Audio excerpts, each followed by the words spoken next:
देखिए, अमित शाह साहब और पूरी की पूरी भारतीय जनता पार्टी सिर्फ और सिर्फ झूठ की फैक्ट्री जलाते हैं। इनका काम क्या है? सुबह उठो, झूठ बोल के उठो, दोपहर में सो, झूठ बोल के सो, रात में सो, झूठ बोल के सो, सुबह से शाम तक झूठ की फैक्ट्री चलाते हैं। कूड़े के पहाड़ खत्म करने की भारतीय जनता पार्टी की कभी इंटेंशन नहीं रही। भारतीय जनता पार्टी तो चाहती है कि दिल्ली कूड़ा कूड़ा हो जाए, क्योंकि कूड़ा भारतीय जनता पार्टी के लिए करप्शन का मॉडल है। करप्शन की बहुत बड़ी इकोनॉमी कूड़े माफियाओं के साथ मिलकर भारतीय जनता पार्टी चलाती है। और भारतीय जनता पार्टी और कूड़ा माफियाओं के चलते आज दिल्ली में जगह जगह छोटे बड़े कूड़े के पहाड़ आपको देखने को मिलेंगे, क्योंकि कूड़े के नाम पे जो हजारों करोड़ रुपए आता है वो भारतीय जनता पार्टी के लोग कूड़ा माफियाओं के साथ मिलकर खाते हैं। एक बहुत बड़ा करप्शन का मॉडल जो है कूड़ा माफियाओं के साथ भारतीय जनता पार्टी चला रही है। और दिल्ली के लोगों ने भी देखा, 15 साल भारतीय जनता पार्टी की सरकार रही थी एमसीडी में। 15 साल कम नहीं होते। अमित शाह साहब तो 2028 कह रहे हैं।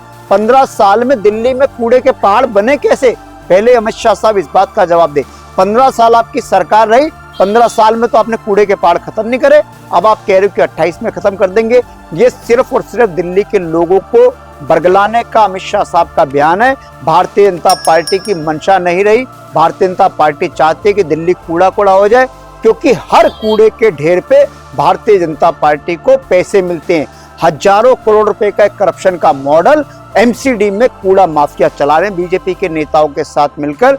और मैं तो कहता हूं अमित शाह साहब, आप गृह मंत्री हो, इसकी विजिलेंस जांच करा दो, आप इसकी सीबीआई जांच करा दो, आप किसी भी एजेंसी से जांच करा दो, कोर्ट की जांच करा दो। जिस दिन जांच होगी, 15 साल बीजेपी के जो मेयर रहे हैं एमसीडी में, जो स्टैंडिंग कमेटी चेयरमैन रहे हैं, जो लीडर हाउस रहे हैं, जो बीजेपी के पार्षद रहे हैं, सबके सब बेनकाब हो जाएंगे, सबके सब जेल की सलाखों के पीछे हो जाएंगे, क्योंकि कूड़ा माफियाओं के साथ मिलकर ये लोग पैसा कमाते, भ्रष्टाचार करते। तो यमुना साफ होगी लगता है आपको? देखिए, भारतीय जनता पार्टी की यमुना नदी को साफ करने की कोई इंटेंशन नहीं है। यमुना जी तभी साफ होगी जब हरियाणा और उत्तर प्रदेश की सरकार इंडस्ट्रियल वेस्टेज यमुना जी में डालना बंद करेगी।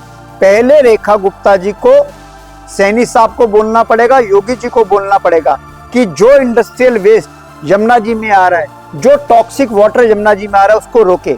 आज आप चले जाइए, फिर से छठ पूजा सामने है, अभी आप कालिंदी कुंज बैराज पे चले जाइए, आपको बड़े बड़े यमुना पे झाग के पहाड़ टाइप के नजर आएंगे। पूरी की पूरी यमुना प्रदूषित है, पूरी की पूरी यमुना दूषित है, क्योंकि भारतीय जनता पार्टी के लिए यमुना कभी भी सेंसिटिव मुद्दा नहीं रहा। भारतीय जनता पार्टी के लिए यमुना जी हमेशा एक पॉलिटिकल मुद्दा रहा है, और पॉलिटिकल मुद्दे की तरह यमुना जी को ट्रीट किया गया है। अरविंद केजरीवाल जी की सरकार थी, हमने यमुना जी के ऊपर 37 एसटीपी लगाए, सीवर ट्रीटमेंट प्लांट लगाए, हमने वाटर ट्रीटमेंट प्लांट लगाए। हमारी सरकार ने इंश्योर करा था कि यमुना जी में कोई भी टॉक्सिक वाटर ना गिरे, यमुना जी में इंडस्ट्रियल वेस्ट ना जाए। हमने यमुना जी की सफाई के लिए और दिल्ली के लोगों में जो साफ पानी की व्यवस्था पहुंचाने के लिए हमने दिल्ली की तकरीबन 1600 कॉलोनियों को सीवर सिस्टम से जोड़ा था, ताकि जो भी सीवर वाला मामला है, जो सीवर का पानी है, वो यमुना जी में एसटीपी के थ्रू ही जाए, साफ होके जाए, ट्रीटेड वाटर यमुना में जी में जाए। लेकिन आज भारतीय जनता पार्टी की सरकार आने के बाद इन लोगों ने, जो माफियाज हैं, जो इंडस्ट्रियलिस्ट हैं, उनसे मिलके फिर से यमुना जी को प्रदूषित करने का काम करा है। और पूरे का पूरा जल बोर्ड का एक सिस्टम है जो यमुना जी को जानबूझ के प्रदूषित करने में लगा हुआ है, क्योंकि इसमें भी भारतीय जनता पार्टी के लोग पैसा कमाते हैं। इन इंडस्ट्रीज वालों से यमुना जल बोर्ड के लोग पैसे लेते हैं, जल बोर्ड का मंत्री पैसे लेता है, पूरे का पूरे करप्शन मॉडल है। तो यमुना भारतीय जनता पार्टी के लिए कभी सेंसिटिव मुद्दा नहीं रहा। यमुना सिर्फ और सिर्फ पॉलिटिकल मुद्दा है। और आज भारतीय जनता पार्टी की सरकार को हम चैलेंज करना चाहते हैं। हम रेखा गुप्ता जी को चैलेंज करना चाहते हैं, हम दिल्ली के जल मंत्री प्रवेश वर्मा जी को चैलेंज करना चाहते हैं। आपको हमारी खुली चुनौती है, किसी भी दिन हमारे किसी भी नेता के साथ, किसी भी विधायक के साथ आप कालिंदी कुंज बैराज पे चलिए, यमुना जी कितनी साफ हुई है और कितनी प्रदूषित हुई है, वहीं जाके फैसला होगा। सारे मीडिया लेके चलिए, दिल्ली के लोगों को पता चलना चाहिए कि यमुना जी को प्रदूषित करने का काम अगर किसी ने करा है तो भारतीय जनता पार्टी की सरकार ने करा है। और पड़ोसी राज्यों की जो सरकारें हैं, चाहे वो हरियाणा की सरकार हो, चाहे उत्तर प्रदेश की सरकार हो, ये लोग यमुना जी को प्रदूषित करने में इनका बहुत बड़ा कंट्रीब्यूशन रहा है।